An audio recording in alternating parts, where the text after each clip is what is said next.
Et je vais passer tout de suite la parole à Marie-Paule Labbaye, ancienne vice-présidente du Conseil général de l'Orne, ancienne maire de Pontécoulon. Tu corrigeras après. Oh, c'est pas ça.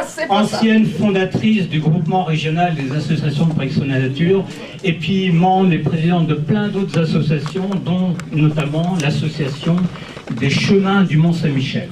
Donc je passe la parole à Marie-Paule Labbaye. Merci. Alors, je rectifie. C'était pas le conseil général, c'était le conseil régional. Et avant le conseil régional, j'ai représenté les associations de défense de l'environnement au comité économique et social. Donc, c'est vrai que je me suis beaucoup investi dans la défense de l'environnement de la région. Alors, comme je suis, vous le voyez bien, une très vieille militante et que je vais tout me permettre, je vais lire mon discours. Comme ça, je suis sûr que je vais dire exactement tout ce que je veux dire de louange par rapport à Madame Lotin, qui, vous le savez, est mon amie. Donc, vous allez m'excuser, ça se fait pas. En général, on lit pas son discours.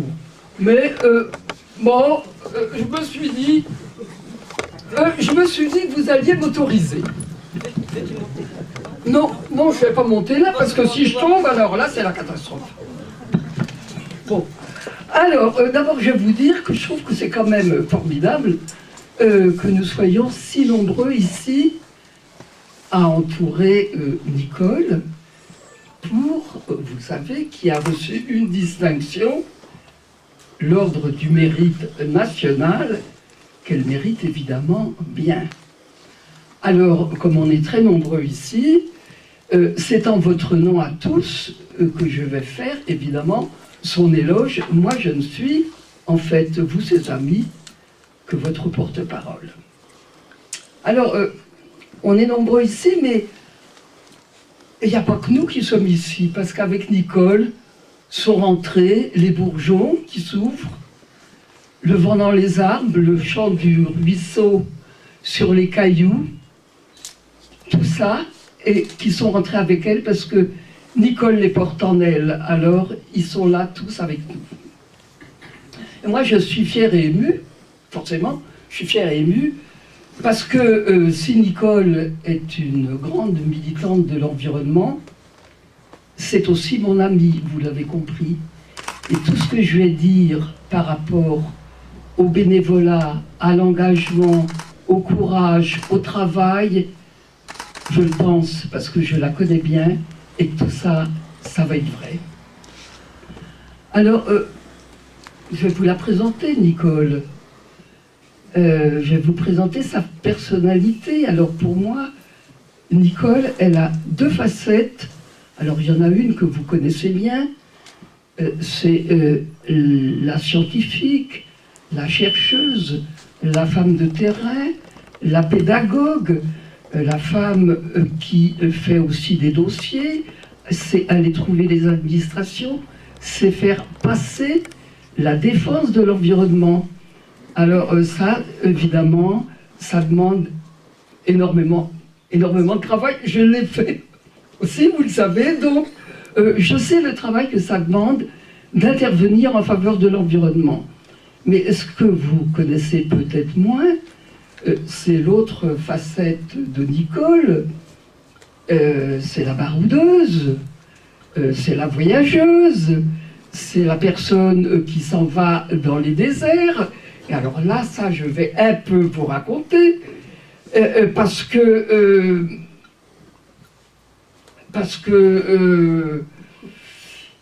les déplacements dans les déserts, le moment où on tombe en panne avec un 4x4 dans les dunes, le moment où on découvre des cratères d'impact, tout ça c'est quelque chose que vous ne saviez peut-être pas et qui sont l'autre côté, je pense, de la personnalité de Nicole.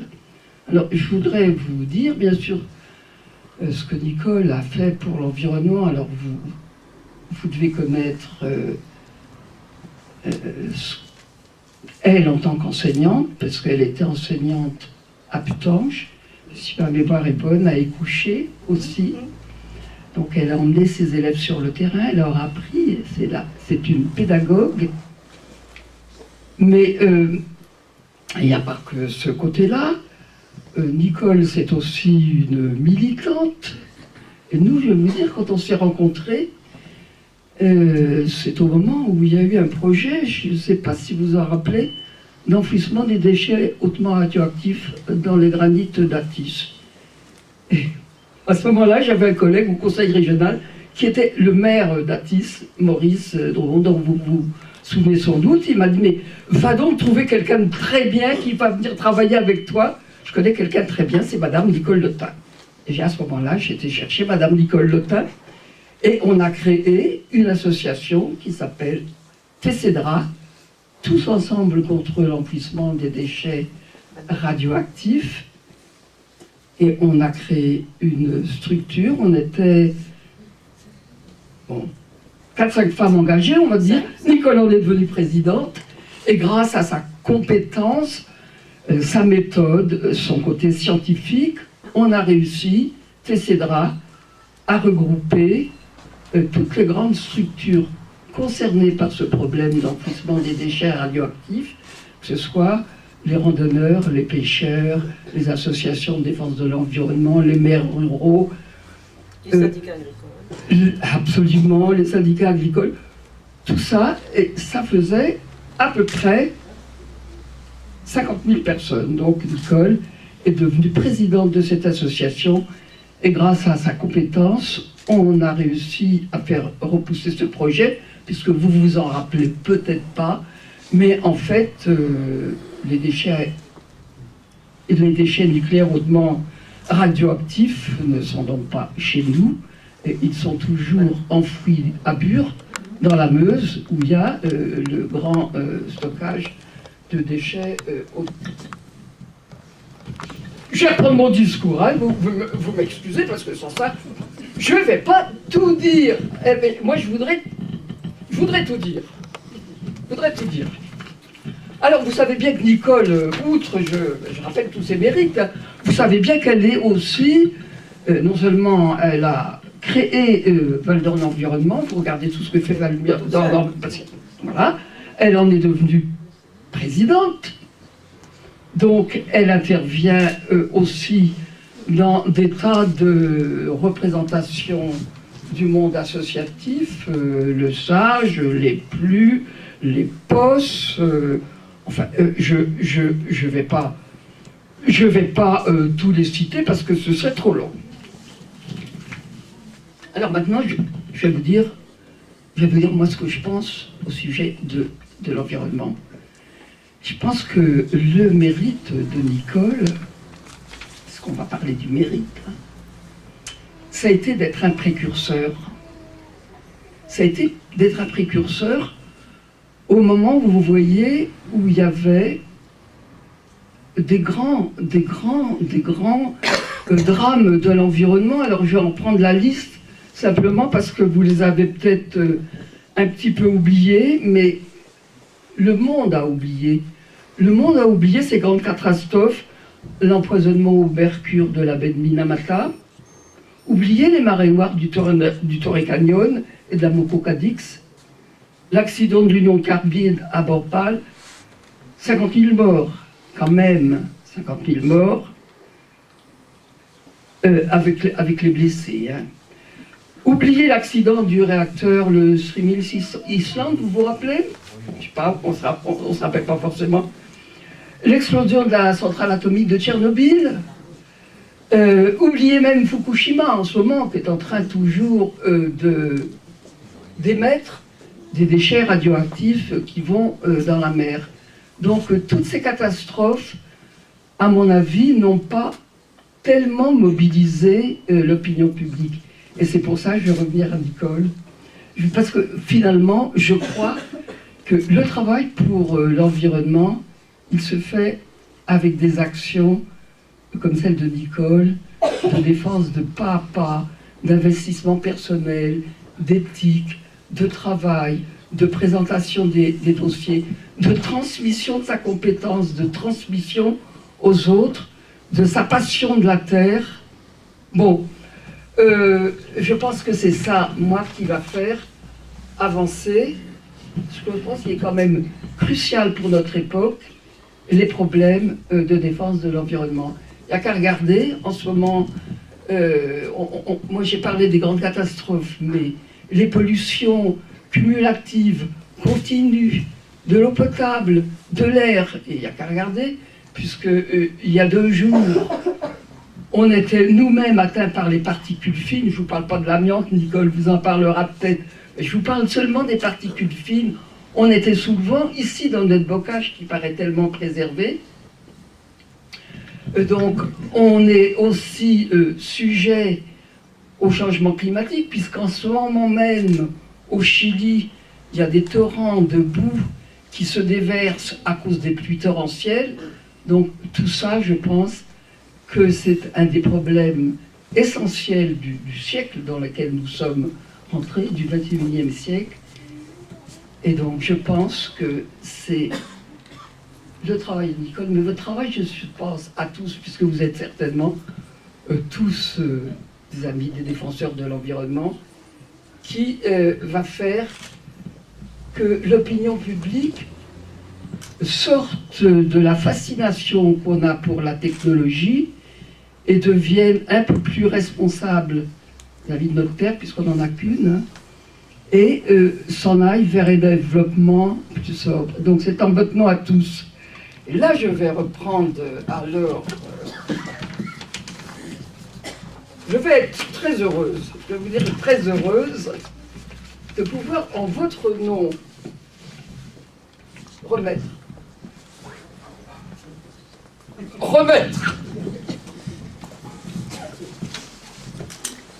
Alors, de remettre, tiens, merci, ça c'est bien, de remettre à Madame Le Pen, au nom du président de la République quand même, cette médaille de l'ordre du mérite, je trouve qu'elle a tellement mérité. Alors, c'est peut-être pas la formule consacrée, mais enfin, c'est à peu près ça. Bon, donc, Madame Le Pen, donc, en vertu des pouvoirs que j'ai, je vous remets cette médaille de l'ordre du mérite.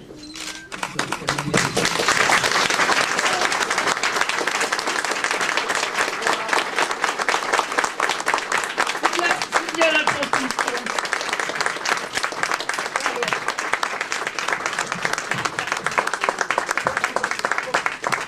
Ça, c'est très dangereux.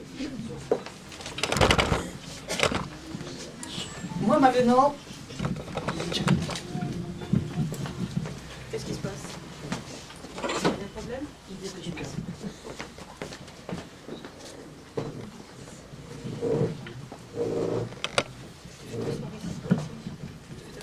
Non, je ne souhaite pas, Allez, je fais face. Évidemment, je dis que tu allais lire, mais t'as pas lu. Oh! Et moi, je vais avoir beaucoup de mal, oui. Madame la présidente de la communauté de communes, monsieur le directeur régional de l'environnement, Micro. Mesdames, Messieurs les élus, et vous, tous mes amis ici présents, en particulier mes collègues de Val d'Orne Environnement, ma proche famille, mes petits loups, et toi, ma chère Marie-Paul.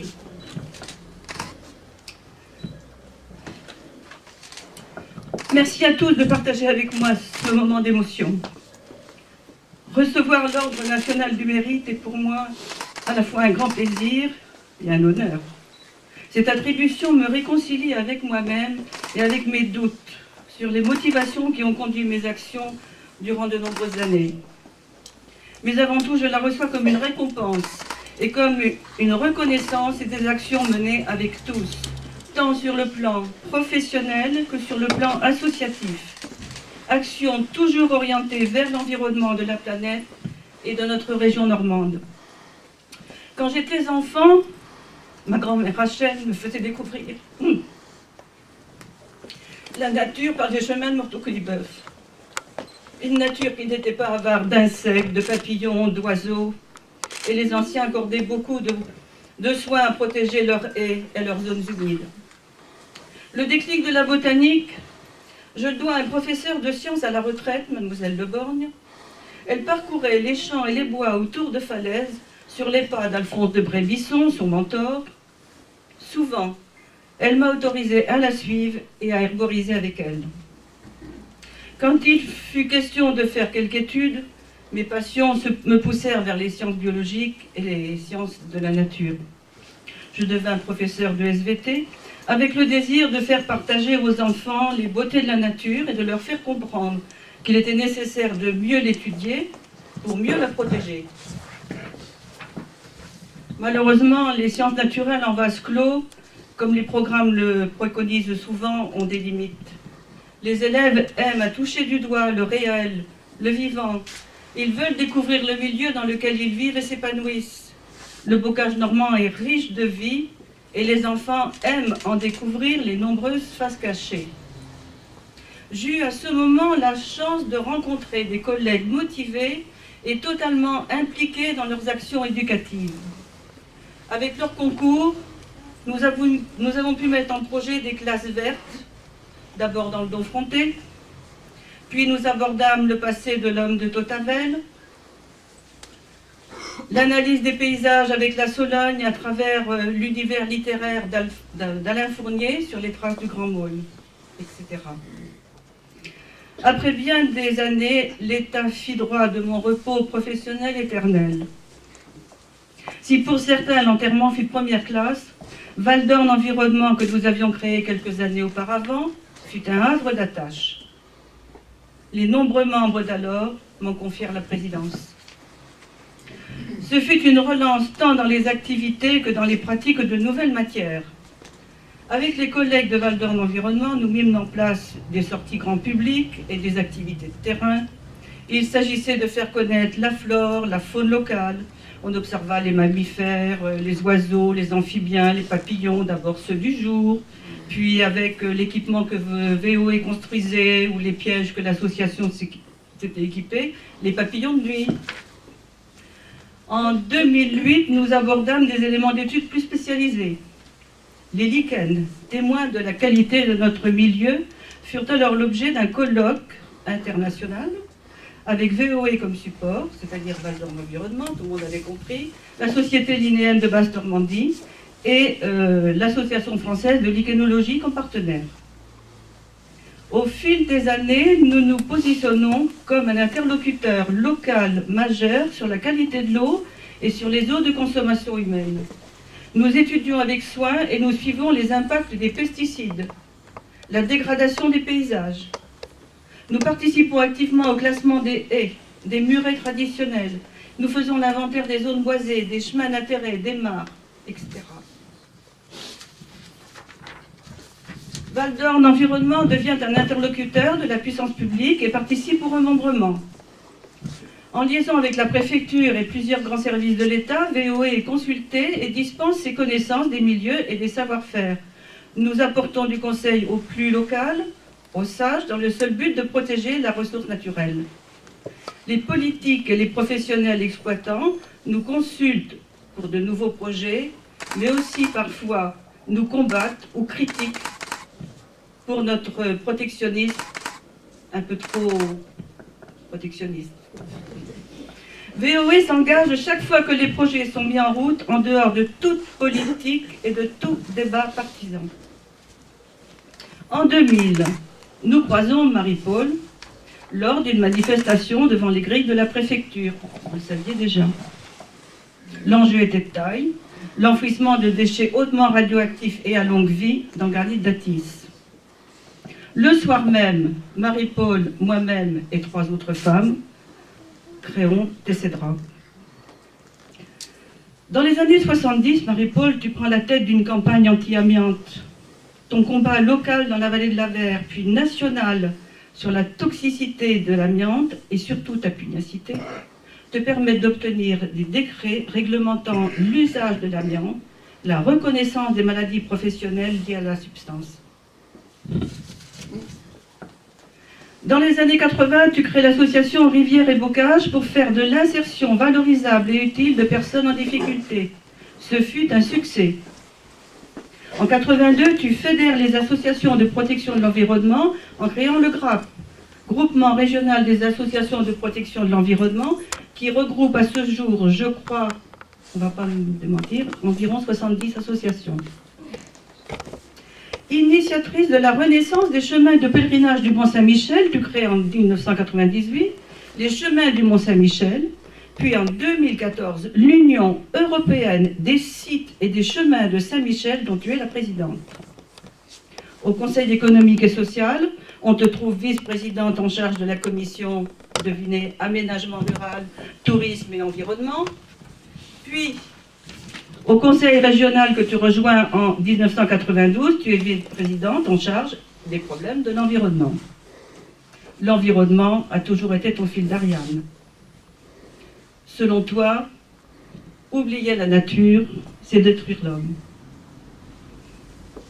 La nation a reconnu maintes fois les engagements en te nommant officier du mérite agricole en 1998, chevalier de l'Ordre national du mérite, chevalier de la Légion d'honneur et, en 1994, lauréate globale 500 Nations Unies pour l'environnement. Marie-Paul, chers amis de VOE, nous avons encore beaucoup à faire et chaque jour nous apporte de nouvelles raisons de nous investir pour notre environnement. Merci à vous tous qui soutenez sans compter l'association. Je pense à tous les bénévoles qui sont ici, les naturalistes, les animateurs, je n'ai pas trouvé d'autres mots, les chantiéristes. Et aussi, un grand merci à Charles. Charles ici présent, fondateur, pilier de l'association, qui m'a fait découvrir la région dont il est natif et qui n'a pas de secret pour lui. Merci aussi, j'ai une pensée pour mes parents.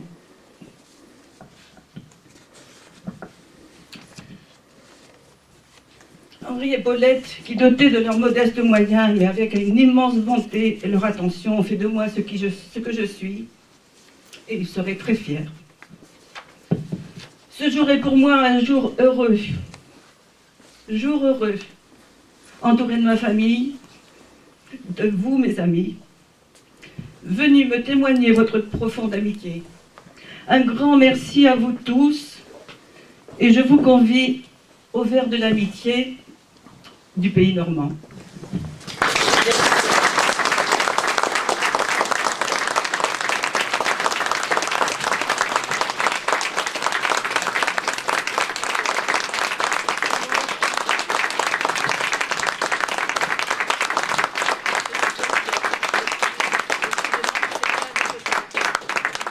Je me demande si quelqu'un veut ajouter un mot. Est-ce que quelqu'un